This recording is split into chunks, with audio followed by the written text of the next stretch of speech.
नमस्कार दोस्तों।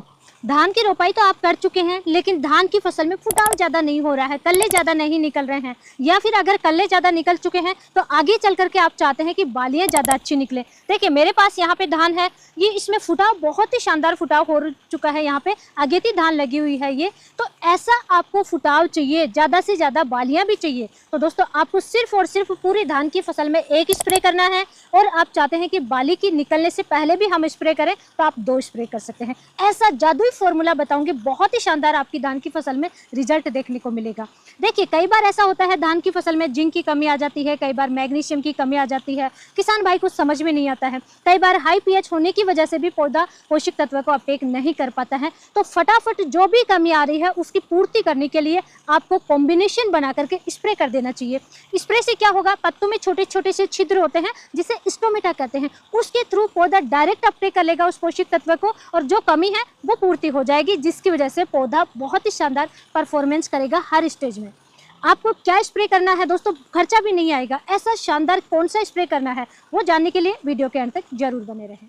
देखिए दोस्तों, धान की फसल में सबसे पहले तो आपको ये समझना है कि धान की फसल में क्या ज़्यादा आवश्यकता होती है। सबसे ज़्यादा देखिए यूरिया की आवश्यकता होती है, नाइट्रोजन की आवश्यकता होती है, और नाइट्रोजन के लिए सबसे सस्ता, सबसे आसानी से उपलब्ध होने वाला फर्टिलाइजर है यूरिया। तो यूरिया को आप स्प्रे भी कर सकते हैं, और वैसे तो आप डालते ही हैं, लेकिन स्प्रे में करेंगे तो थोड़ा सा जल्दी रिजल्ट मिल जाएगा और मात्रा भी बहुत कम लेनी होती है। यूरिया नहीं भी मिल रहा है तो 1-2 kg तो कहीं भी आसानी से मिल जाता है, 1-2 kg ही आपको स्प्रे में इस्तेमाल करना है। तो सबसे पहले यूरिया फर्टिलाइजर लेना है, 1 kg प्रति एकड़ के हिसाब से 1 kg लेना है। 200 लीटर का ये घोल तैयार करना है। 200 लीटर एक टैंक लीजिए, उसमें घोल तैयार करना है आपको। 200 लीटर में सिर्फ 1 kg आप लेंगे। स्प्रे पंप की बात करूं तो दोस्तों 5 ग्राम प्रति लीटर के हिसाब से घोल तैयार करना है। 20 लीटर का स्प्रे पंप है तो 100 ग्राम यूरिया डालेंगे। इसी तरीके से बड़ा है तो उसी अनुसार आप मात्रा बढ़ा करके डाल लेना है।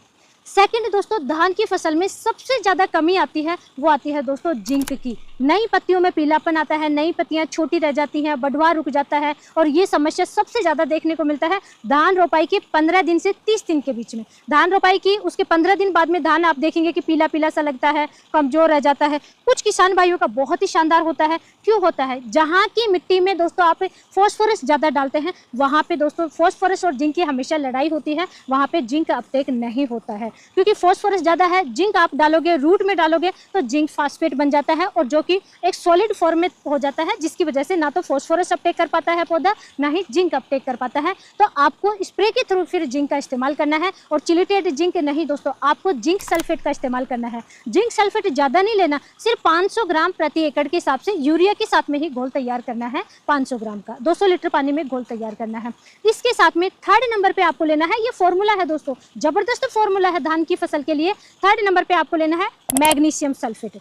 मैग्नीशियम देखिए क्लोरोफिल का पार्ट होता है। मैग्नीशियम नाइट्रोजन नहीं होगा तो दोस्तों प्रॉपर तरीके से पौधा भोजन ही नहीं बना पाता है। तो मैग्नीशियम का तो आपको जरूर इस्तेमाल करना है। मैग्नीशियम की कमी आप पहचान करेंगे, पुरानी पत्तियों में पीलापन आएगा, पुरानी पत्तियों में पीले पीले से धब्बे दिखाई देंगे, क्योंकि जो मैग्नीशियम होता है वो हाईली मोबाइल पोषक तत्व होता है। जैसे पौधे में कमी आएगी तो नीचे पत्तियों से मैग्नीशियम ऊपर की तरफ शिफ्ट हो जाता है। तो पुरानी पत्तियों में नसें तो ग्रीन रहेंगी, लेकिन नसों के बीच में पीले पीले से आपको धब्बे दिखाई देंगे, तो वो मैग्नीशियम की कमी होती है। अब मैग्नीशियम आप ऐसे रूट में डालोगे तो दोस्तों उसको लगने में समय लगेगा, तो बेस्ट है कि आपको स्प्रे कर देना चाहिए। और स्प्रे में दोस्तों मैग्नीशियम सल्फेट का आप इस्तेमाल करेंगे सिर्फ 500 ग्राम। थर्ड नंबर पे आपको लेना है दोस्तों फेरस सल्फेट। फेरस का इस्तेमाल इसलिए करना है, धान की फसल में पत्ता लपेट सुंडी का अटैक बहुत ज्यादा होता है। फेरस सल्फेट का इस्तेमाल करोगे तो धान की फसल में पत्ता लपेट सुंडी का अटैक देखने को नहीं मिलता है। जिंक का अगर पूर्ति करोगे तो दोस्तों कोई भी रस चूसने वाले कीटों का अटैक देखने को नहीं मिलता है। तो फेरस और जिंक तो आपको धान की फसल में जरूर डालना है। तो ये दोस्तों 4 चीजें हो चुकी हैं। Urea fertilizer 1 kg, zinc sulphate 500 gram, magnesium sulphate 500 gram, ferrous sulphate भी आप 300 से 500 ग्राम आप ले सकते हैं। और इसके साथ में अगर आपके पास उपलब्ध है तो ही आपको लेना है 200 ग्राम मैग्नीज सल्फेट आप ले सकते हैं। नहीं है तो मैग्नीज को आप छोड़ भी सकते हैं धान की फसल में। एक चीज का और इस्तेमाल आप अगर उपलब्ध हो जाए आप कर सकते हैं तो करना चाहिए। धान की फसल में कोई भी कैल्शियम फर्टिलाइजर नहीं डालते हैं। कैल्शियम की वजह से दोस्तों सेल वॉल बहुत अच्छी बनती है, यानी कि जो पौधे की जो एक प्रॉपर स्ट्रक्चर होती है, नीचे से फुटाव होता है, कल्ले निकलते हैं, फिर बालियां निकलती हैं, पौधे की हाइट होती है, तना बनता है, जो एक पौधे का प्रॉपर स्ट्रक्चर होता है वो स्ट्रक्चर बहुत अच्छा बनता है अगर कैल्शियम की कमी नहीं होगी तो। और आगे चल करके जो दाना, कुछ दाने पतले होते हैं, कुछ दाने धान के हैं वो लंबे होते हैं, तो कुछ दाने गोल और मोटे होते हैं, कुछ दाने बहुत ज़्यादा मोटे होते हैं और लंबे भी होते हैं। यानी हर दाने का, हर वेराइटी की जो एक स्ट्रक्चर है वो स्ट्रक्चर प्रॉपर बनेगी, जो दाना जैसा बनना चाहिए वैसा ही बनेगा, उसमें वजन भी अच्छा बढ़ेगा। तो आपको कैल्शियम भी इसी के साथ में मिलाना है, लेकिन कैल्शियम के लिए कोई फर्टिलाइजर आप नहीं डाल सकते। जिंक सल्फेट जहाँ डाल रहे हैं वहाँ पे दोस्तों आपको बुझे हुए चूने का पानी ले लेना है। ये एक कोशिश आपको जरूर करनी चाहिए, ये प्रैक्टिस है, जो किसान भाई करते हैं अच्छा रिजल्ट पाते हैं। क्या करना है, सिर्फ 500 ग्राम आपको चूना लाना है, चूना, कड़ी या लाइम जिसे हम कहते हैं वो लाना है, आधा केजी 1 एकड़ के लिए। ला करके रात को मटके में भिगो करके रख देना है, थोड़ा उसमें पानी डालना है, और पानी डालने तो दोस्तों 1 से 2 केजी आप पानी डालिए, ज़्यादा पानी नहीं लेना और मटके को पूरा भरना नहीं है, नहीं तो जैसे ही पानी के संपर्क में चूना आएगा, हीट जनरेट होती है, पानी बाहर निकलने लगेगा। तो मटके में पानी थोड़ा कम डालना है, 1-2 केजी पानी डाल दीजिए और रात भर के लिए छोड़ दीजिए, वो ठंडा हो जाएगा।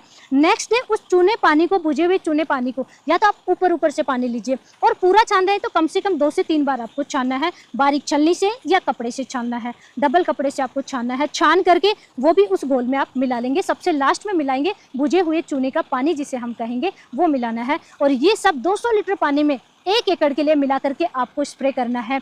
आपका फुटाव नहीं हो रहा है धान की फसल, तो फुटाव बहुत अच्छा होगा। आप चाहते हैं कि आगे चल करके बालियां अच्छी निकले, यानी आप लगभग 35 दिन पे आप स्प्रे करें, तो इसमें 100 ग्राम 200 लीटर पानी में आप दोस्तों बोरोन भी मिला सकते हैं, तो वो भी ज़बरदस्त फ़ायदा मिलेगा कि क्योंकि रिप्रोडक्टिव ग्रोथ की तरफ जब पौधा जाता है तो बोरोन का इस्तेमाल करना चाहिए, तब आप बोरोन भी मिला लीजिए, वैसे ही बहुत अच्छा रिजल्ट मिलेगा। इस फॉर्मूले को धान की फसल में 2 बार स्प्रे कर दीजिए, ऐसा शानदार रिजल्ट मिलेगा, बहुत ही शानदार रिजल्ट मिलेगा, कोई भी पोषक तत्व की कमी देखने को नहीं मिलेगी। Zinc, ferrous, magnesium, manganese, sulphur, calcium, सारे पोषक तत्व चले गए।